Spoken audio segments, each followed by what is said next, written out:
জি sir, আমাদের গ্রুপের কথা হচ্ছে আর কি স্যার। তোমাদের সেকশন সি যেমন বলছে ওরা 9th উইকে দিবে আর কি, অর্থাৎ মিডের পরের উইকে না, মিডের পরের উইকে 9th উইকে দিবে আর কি। তো তোমরা দেখো, কারণ ব্যাপারটা হচ্ছে যে 3টা ক্লাস টেস্ট যদি নেই আমরা আর বেস টু কাউন্ট করি, তাহলে আমরা 9th উইক পর্যন্ত যেতে পারি সেকেন্ড ক্লাস টেস্টের জন্য, বাট তারপরে আর দেরি করা যাবে না আর কি।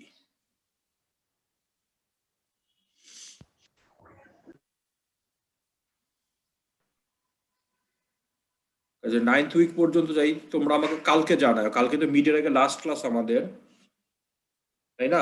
মিডের আগে তো কালকেই লাস্ট ক্লাস, তো তোমরা কালকে আমাকে পারলে ইনশাল্লাহ জানাই দিও তোমরা কবে দিতে চাও ক্লাস টেস্ট 2, 8th উইকে না 9th উইকে।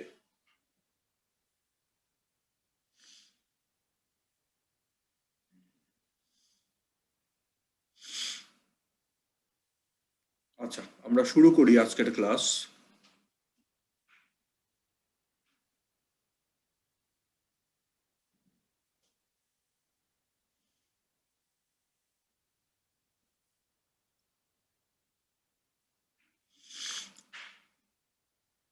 গত ক্লাসে আমরা ক্রেমার্স রুল দেখেছিলাম এবং নোড ভোল্টেজ মেথডটা যা শুরু করেছিলাম, এবং দেখেছিলাম যে নোড ভোল্টেজ মেথডের প্রসিডিউরটা কি, এবং একটা অঙ্ক জাস্ট রাফলি ডিসকাস করেছিলাম, কিন্তু অঙ্কটা আমরা করি নাই।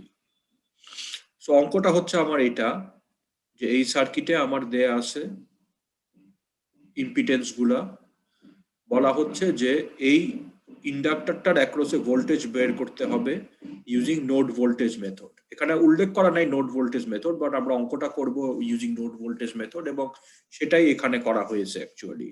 ইউজিং নোড ভোল্টেজ মেথড আমার এই ভোল্টেজ অ্যাক্রস দ্য ইন্ডাক্টর বের করা হয়েছে। সো আমাদের প্রথম কাজ হচ্ছে সার্কিটটা ড্র করা।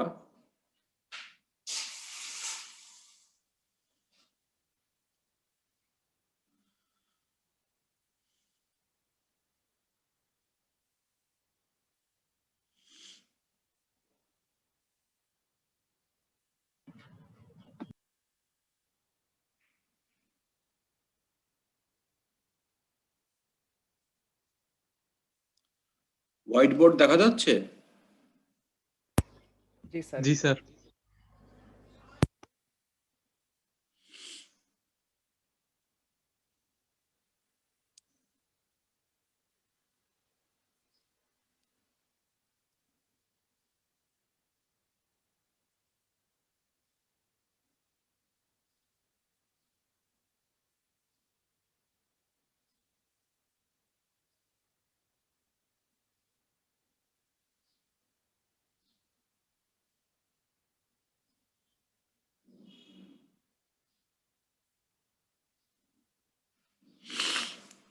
তো আমাদেরকে এই ভিএল বের করতে হবে ইউজিং নোড ভোল্টেজ মেথড।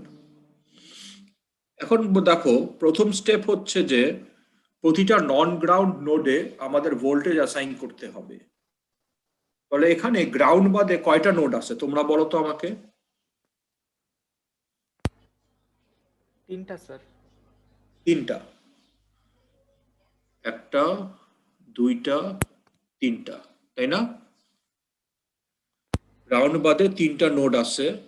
ধরো আমি বলতেছি এটা আমার এ, এটা বি, এটা সি। তাহলে প্রথম কাজ হচ্ছে প্রত্যেকটা নন গ্রাউন্ড নোডে আমাকে ভোল্টেজ অ্যাসাইন করতে হবে। তো আমি বলতেছি এটা হচ্ছে আমার V1 ফেজর, এটা আমার V2 ফেজর, এটা আমার V3 ফেজর। ঠিক আছে? এখন দেখো V1, V2, V3 এই তিনজনের মধ্যে কাউকে কি আমি সরাসরি পেয়ে যাই from the circuit information? G sir, V1 sir. V1 পেয়ে যাই না আমরা? জি স্যার। কারণ V1 হচ্ছে the voltage between the voltage of the, I mean বলতে যাচ্ছি যে আমার এই ভোল্টেজ সোর্সটা লাগানো আছে বিটুইন V1 অ্যান্ড গ্রাউন্ড সরাসরি। তার মানে এই ভোল্টেজ সোর্সটার যে আমার পজিটিভ পোলারিটির যে মান which is 0 ডিগ্রি সেটাই V1, ঠিক জি স্যার। ঠিক কিনা?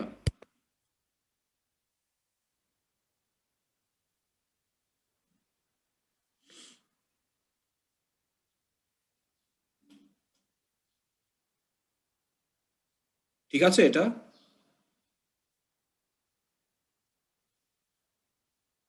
স্টুডেন্টসরা একটা ইন্টারেক্টিভ ক্লাস হোক, তোমরা কি শুনতে পাচ্ছ আমাকে? জি স্যার, ঠিক আছে জি স্যার। স্যার। এটা ঠিক আছে না? জি স্যার। জি স্যার।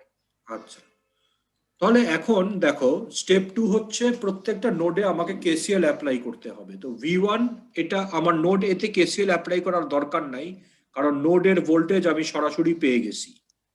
এখন আসি নোড বি। নোড বি তে কেসিএল অ্যাপ্লাই করতে হবে।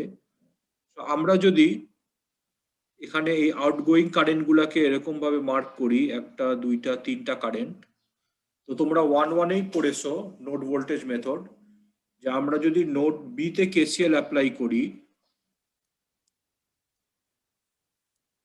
নোড বি তে যদি কেসিএল অ্যাপ্লাই করি, তাহলে আমার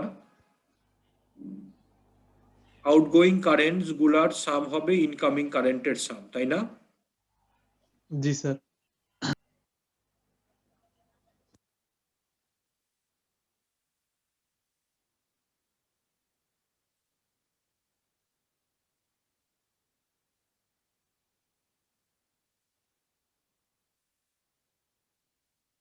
দেখো তো ঠিক আছে কিনা ইকুয়েশনটা।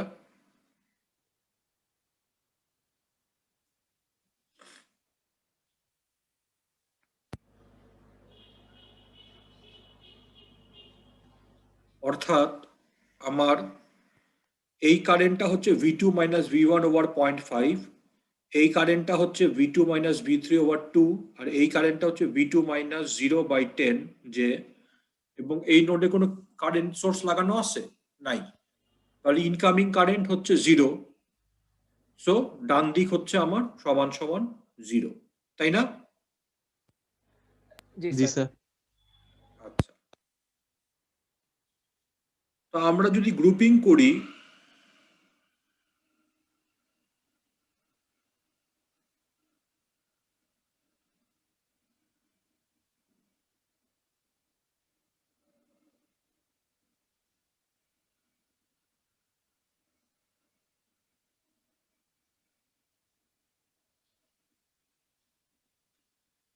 তাহলে দাঁড়ায় এইটা। এখন V1 এর মান তো আমরা জানি, তাই না?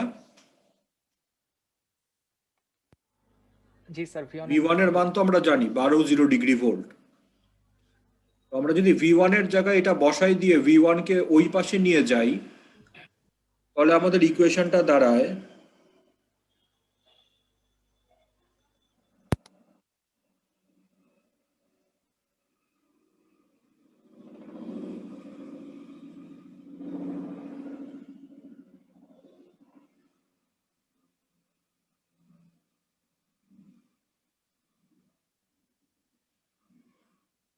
এইটা।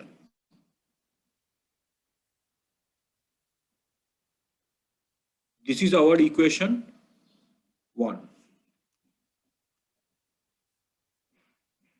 এই ইকুয়েশনটা গঠন করা নিয়ে কারো কোনো কোশ্চেন আছে?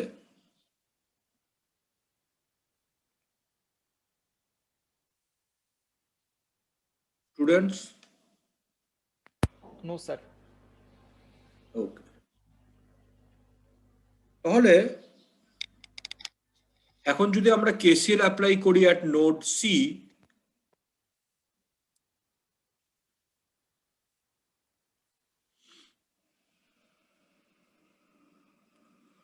তাহলে দেখো আমি যদি এই যে আউটগোয়িং কারেন্ট গুলো ইন্ডিকেট করি, একটা দুইটা তিনটা, তাহলে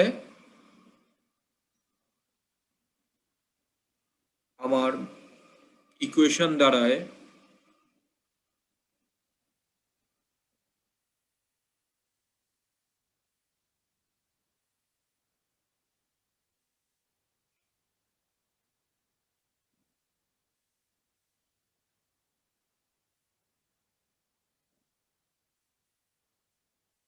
এইটা। তিনটা আউটগোয়িং কারেন্টের সামেশন হচ্ছে 0। সো আমি যদি এই 40 ডিগ্রিকে এই সাইডে নিয়ে যাই, 40 ডিগ্রিকে যদি আমি এই সাইডে নিয়ে যাই আর গ্রুপিং করি, তাহলে এই কোয়েশ্চেনটা দাঁড়ায় আমার এরকম।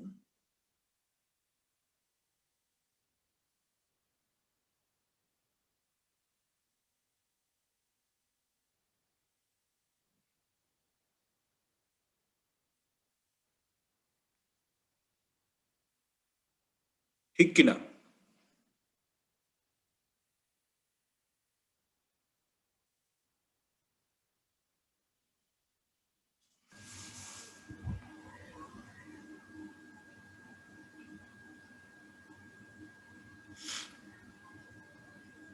ঠিক আছে?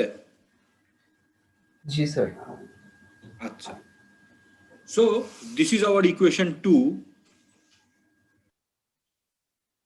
তো এই ইকুয়েশন গুলা ঠিক মতো গঠন করা হচ্ছে আমার মেইন কাজ। যদি আমার ইকুয়েশন গঠন করতে ভুল হয়, তাহলে আমার V2 V3 এর মান ভুল হতে বাধ্য। যদি আমার ইকুয়েশন গুলাই রং হয়, গোড়ায় যদি গলদ হয়, তাহলে তো V2 V3 এর মান ভুল হতে বাধ্য, তাই না? কাজে এইসব নোড ভোল্টেজ বা মেশ কারেন্টের অঙ্কে আমাদের ম্যাক্সিমাম মার্কসই বরাদ্দ থাকে এই ইকুয়েশন গুলা ঠিক মতো গঠন করার পিছনে। ঠিক আছে? ধরো যদি এই অঙ্কে 10 মার্ক থাকতো, তাহলে হয়তো তুমি 6 মার্কই বা 7 মার্কই পেয়ে যাইতা এই ইকুয়েশন গুলা ঠিক মতো গঠন করার জন্য।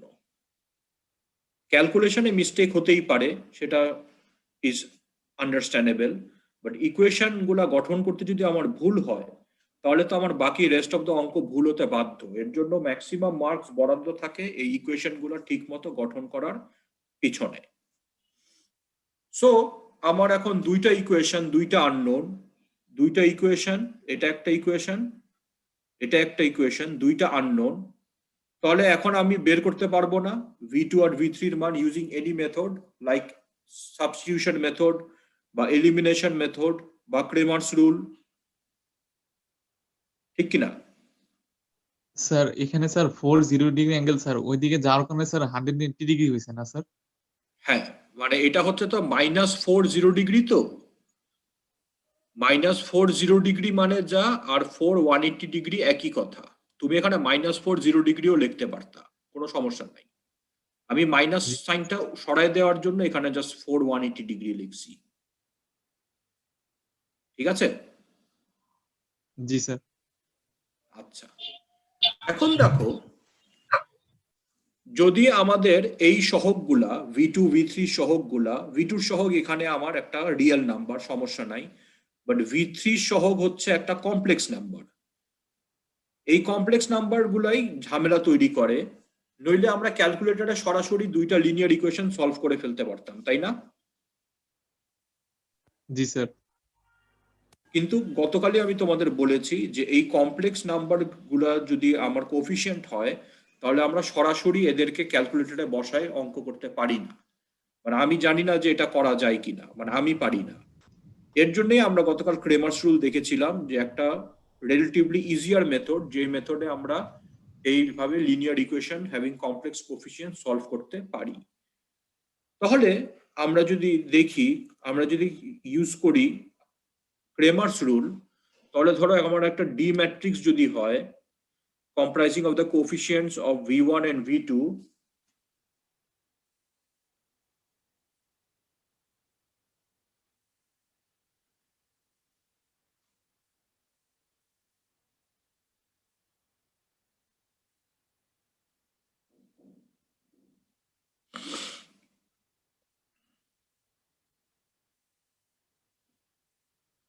এটাকে যদি আমরা পোলার ফর্মে নিয়ে যাই, আর থিটা ফর্মে নিয়ে যাই, তাহলে এটা দাঁড়ায় হচ্ছে এরকম।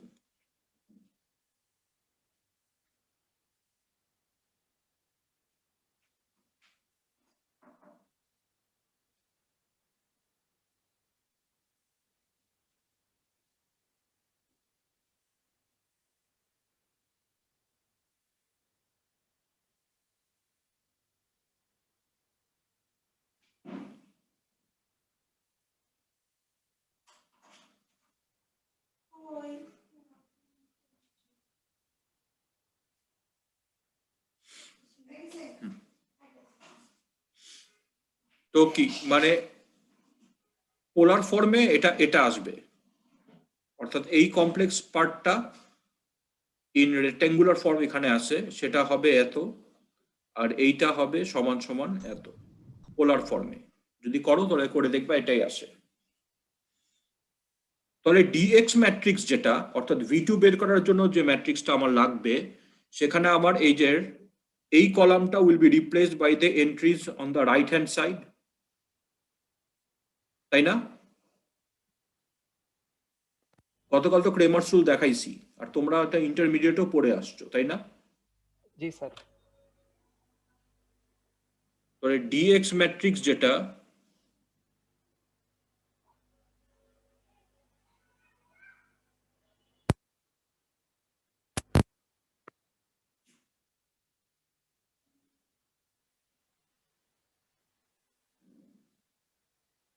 এটা হচ্ছে এইটা,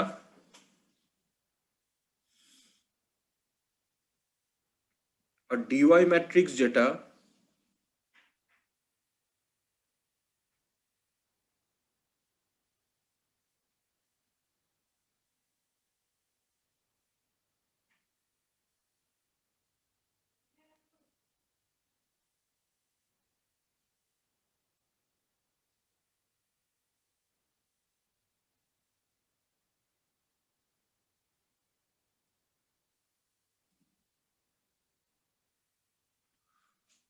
ঠিক আছে?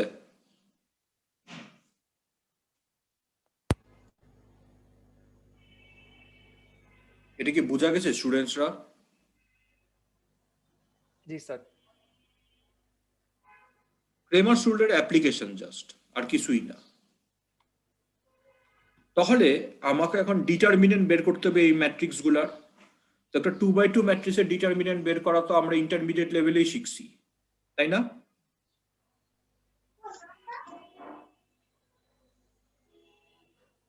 আমরা পারি তো?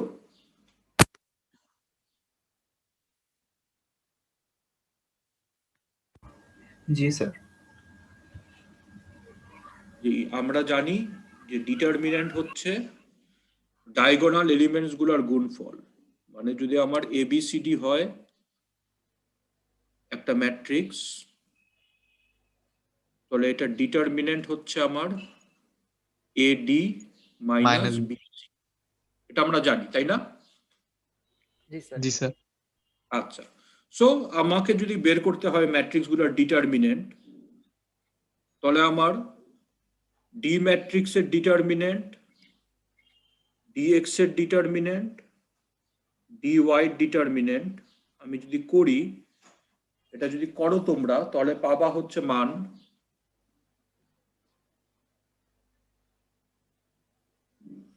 এটা হচ্ছে 115 23.8, এটা হচ্ছে 11.1 25.6, এটা হচ্ছে 2.05,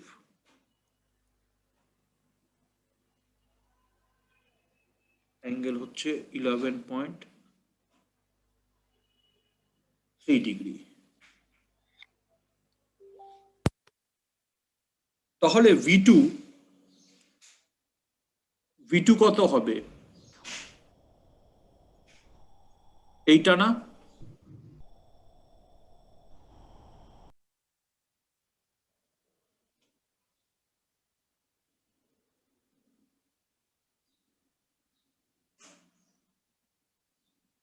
স্টুডেন্টস,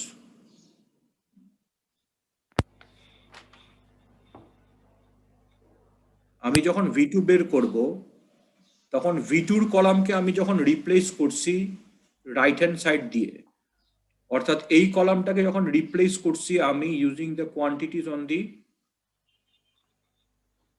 রাইট হ্যান্ড সাইড, এইটা, তাহলে কি DX বাই D সেটা আমার V2 দিবে না? जी सर V2 जी হবে सर। স্যার। তাহলে এটা যদি করো, আমরা তো ক্যালকুলেটরে এটা করতেই পারবো, দুইটা কমপ্লেক্স নাম্বার পোলার ফর্মে নিয়ে গুণ করে ভাগ করতে তো আমরা পারবো, এটা শিখাইছি না তোমাদেরকে এগুলি আমি? जी सर তাহলে এটা করা যাবে, ক্যালকুলেটরে এই কাজগুলো করা যাবে। তো এটা করলে এটার মান আসবে 9.96 আর অ্যাঙ্গেল হবে 1.8 ডিগ্রি। আর V3 যদি করো একই পদ্ধতিতে, তো V3 এর মান আসবে 1.84, অ্যাঙ্গেল হবে -12.5 ডিগ্রি, এত ভোল্ট।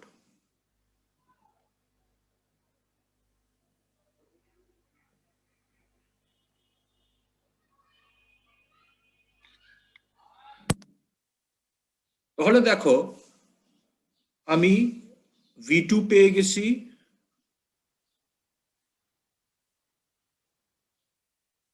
V3 পেয়ে গেছি, আর V1 তো আগেই পাইছি, তাই না? जी सर এখন দেখো আমি V1 পেলাম, ইকুয়েশন দুইটা পেলাম, ম্যাট্রিক্স গুলো পেলাম, V2 V3 পেলাম, তাই তো? এখন এখানে আমাকে লাস্টলি বলা হচ্ছে যে ইন্ডাক্টরের অ্যাক্রসে ভোল্টেজটা বের করতে হবে, অর্থাৎ VL বের করতে হবে। তো VL কি? এই নোডের ভোল্টেজ -0, তাই না? जी सर তাহলে V2 -0 সমান সমান VL না? জি স্যার। আচ্ছা, তার মানে আমি বলতে পারি যে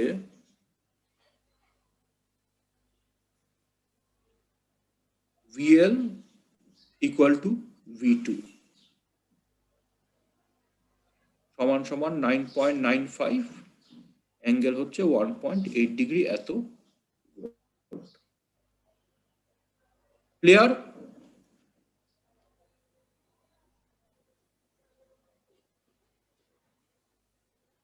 এখন দেখো, যদি অঙ্কটা দেখো, তাহলে এই যে অঙ্কটা যেটা করছে, এই অঙ্কে দেখো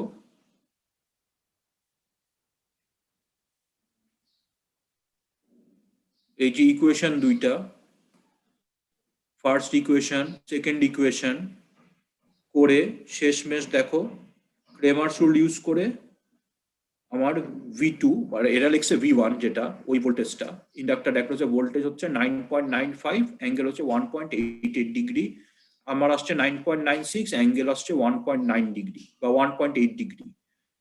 ঠিক আছে না?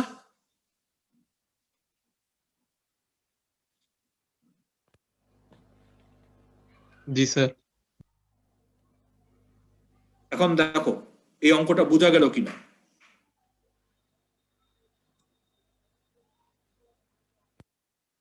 এই অঙ্কটা নিয়ে কারো কোনো প্রশ্ন আছে কিনা?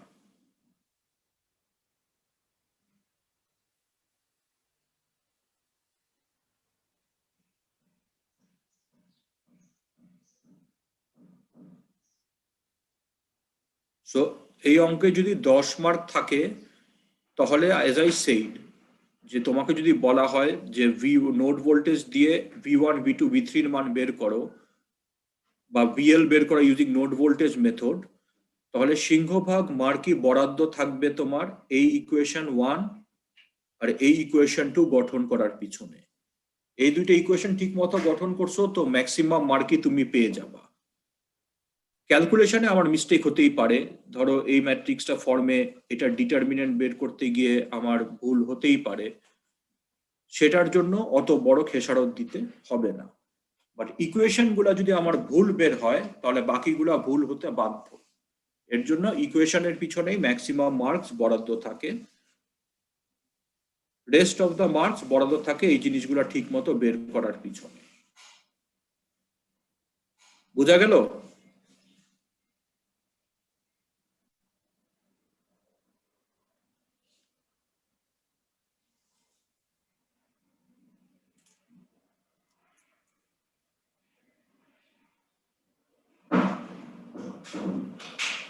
দেখো এই অঙ্কটা নিয়ে কারো কোনো প্রশ্ন আছে কিনা?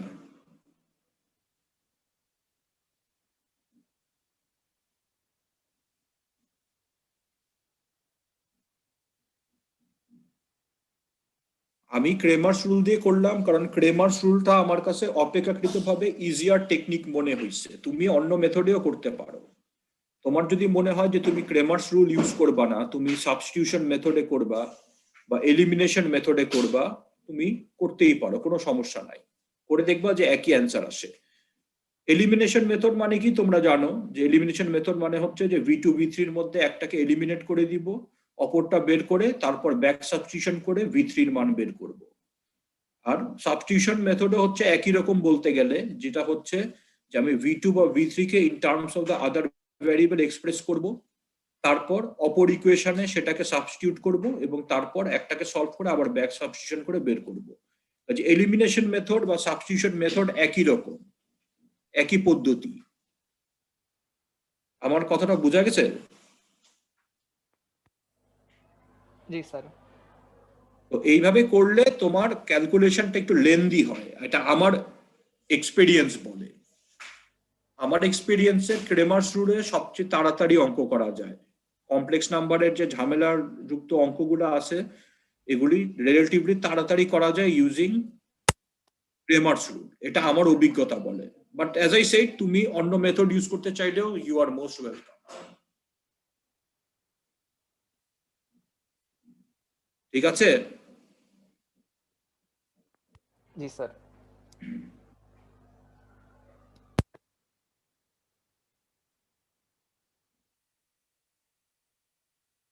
তোমরা তো নোড ভোল্টেজ মেথড করছো তাই না? 1-1 পড়ছোই তো।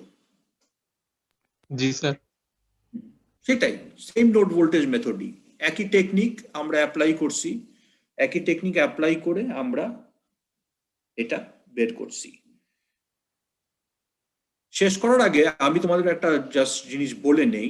এখানে দেখো ইকুয়েশন 1 আমি গঠন করছি, মানে এই আগে প্রথমে এই স্টেপটা করছি তারপর এই স্টেপে আসছি, তাই তো? জি স্যার। সরাসরিও আমি এখান থেকে এই স্টেপটা না করেও আমি কিন্তু এইখানে চলে আসতে পারি সরাসরি। কিভাবে? আচ্ছা একটা মিনিট, ফোন আসছে, একটু একটু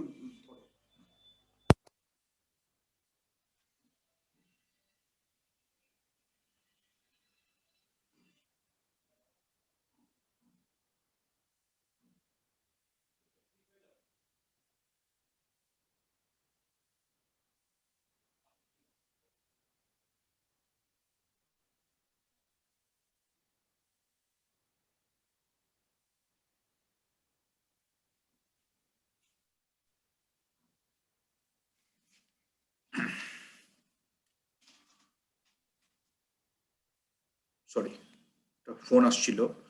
হ্যাঁ, আমার কথা শুনতে পাচ্ছ? জি স্যার। সো আমি দেখো এখানে আমি কেসিএল অ্যাপ্লাই করছি নোড বি তে, তাই না? জি স্যার। তো নোড বির সাথে কি কি ইম্পিডেন্স কানেক্টেড আছে? এইটা, এইটা আর এইটা। সো দেখো এই তিনটা ইম্পিডেন্স ইনভার্স হয়ে যোগ হয়ে নোড বি এর ভোল্টেজের সাথে গুণ হইছে। আর নোড এর সাথে সে যাকে শেয়ার করতেছে, নোড এর সাথে যাকে সে শেয়ার করতেছে সেই ইম্পিডেন্সটা ইনভার্স হয়ে নোড বি এর নোড এর ভোল্টেজের সাথে গুণ হয়ে মাইনাস হইছে। এই যে দেখো মাইনাস হইছে, ঠিক আছে? তদ্রূপ আমাদের এখানে দেখো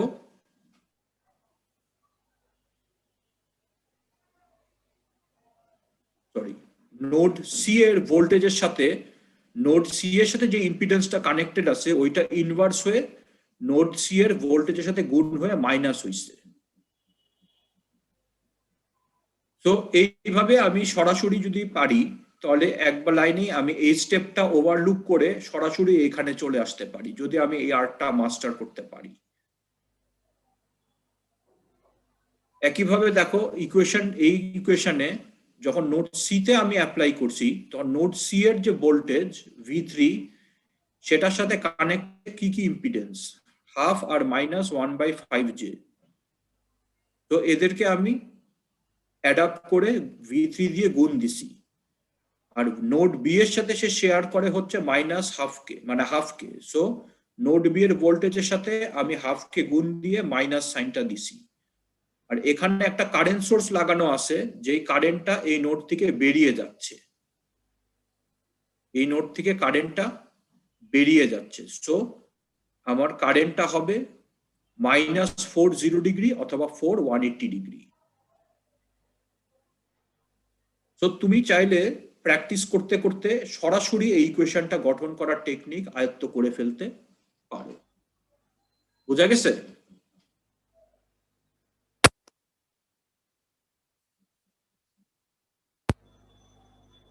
আর যদি তুমি স্টেপ বাই স্টেপ আসতে পারো কোনো সমস্যা নাই, সময় একটু বেশি লাগবে বাট আসতে পারো, কোনো প্রবলেম নাই। এখন দেখো এই অঙ্ক নিয়ে আর কোনো প্রশ্ন আছে কিনা?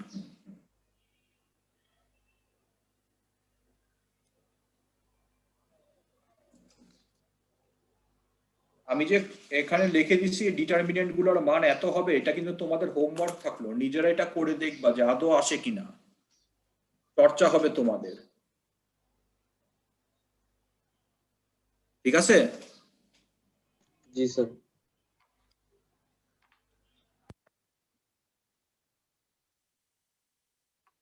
তো আগামীকালের ক্লাসে আমরা ইনশাল্লাহ আরেকটা যে অঙ্ক আছে এই নোড ভোল্টেজ মেথডের ক্লাস নোটে, which is dependent source base, সেই অঙ্কটা ইনশাল্লাহ দেখবো। ঠিক আছে?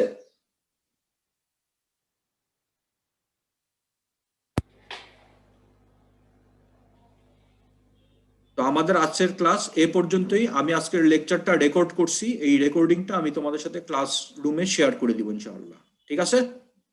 জি স্যার। ওকে, আসসালামু আলাইকুম স্যার। Thank you.